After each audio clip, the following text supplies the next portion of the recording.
एक बार की बात है कि एक सियार जंगल में एक पुराने पेड़ के नीचे खड़ा था। पूरा पेड़ हवा के तेज झोंके से गिर पड़ा। सियार उसकी चपेट में आ गया और बुरी तरह घायल हो गया। वह किसी तरह घसीटता घसीटता अपने मान तक पहुंचा। कई दिन बाद वह मान से बाहर आया। उसे भूख लग रही थी, शरीर कमजोर हो गया था। तभी उसे एक खरगोश नजर आया।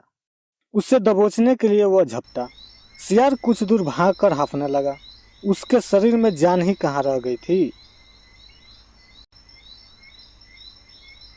फिर उसने एक बटेरा का पीछे किया। यहाँ भी वह असफल रहा। हिरण का पीछा करने की तो उसकी हिम्मत ही नहीं हुई। वह खड़ा सोचने लगा। शिकार वह कर नहीं पा रहा था। भूखों मरने की नौबत आ ही समझो। क्या किया जाए? वह इधर उधर घूमने लगा, पर कहीं कोई मरा जानवर नहीं मिला। घूमता घूमता वह एक बस्ती में आ गया। उसने सोचा शायद कोई मुर्गी या उसका बच्चा हाथ लग जाए। सो वह इधर उधर गलियों में घूमने लगा। तभी कुत्ते भौं भौं करते करते उसके पीछे पड़ गए। सियार को जान बचाने के लिए भागना पड़ा। गलियों में घुसकर उनको छकाने की कोशिश करने लगा, पर कुत्ते तो कस्बे की गली गली से परिचित थे। सियार के पीछे पड़े कुत्ते की टोली बढ़ती जा रही थी और सियार के कमजोर शरीर का बल समाप्त होता जा रहा था। सियार भागता हुआ रंगरेज के बस्ती में आ पहुंचा। वहां उसे एक घर के सामने एक बड़ा ड्रम नजर आया। वह जान बचाने के लिए उसी ड्रम में कूद पड़ा। ड्रम में रंगरेज ने कपड़ा रंगने के लिए रंग घोल रखा था।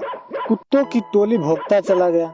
सियार सांस रोककर रंग में डूबा रहा। वह केवल सांस लेने के लिए अपनी थूथनी बाहर निकालता, पर जब उसे यकीन हो गया कि अब कोई खतरा नहीं है तो वह बाहर निकला। वह रंग में भीग चुका था।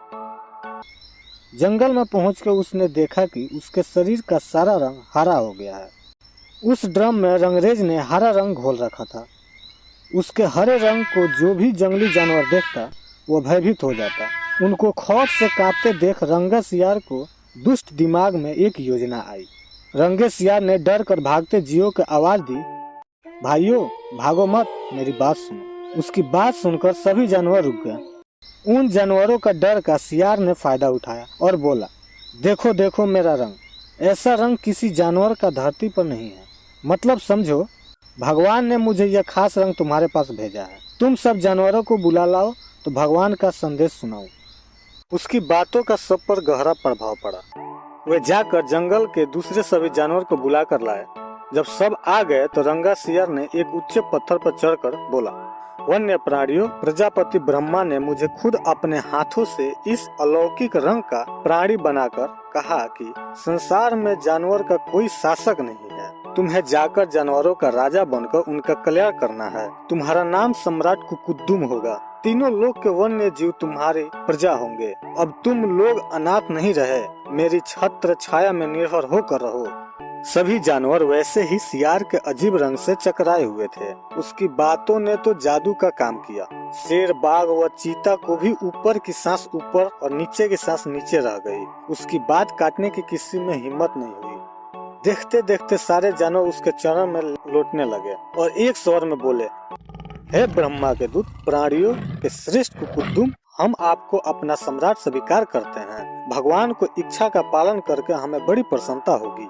एक बूढ़े हाथी ने कहा, हे सम्राट, आप हमें बताइए कि हमारा क्या कर्तव्य है। रंगा सियार सम्राट की तरह पंजा उठाकर बोला, तुम्हें अपने सम्राट का खूब सेवा और आदर करनी चाहिए। उससे कोई तकलीफ नहीं होनी चाहिए। हमारे खाने पीने का शाही प्रबंध होना चाहिए। शेर ने सिर झुकाकर कहा, महाराज ऐसा ही होगा। आपकी सेवा करके हमारा जीवन धन्य हो जाएगा। बस सम्राट कुकुद्दुम बने रंग सियार के शाही ठाठ हो गए। वह राशि शान से रहने लगा। कई लोमड़ी उसकी सेवा में लगी रहती।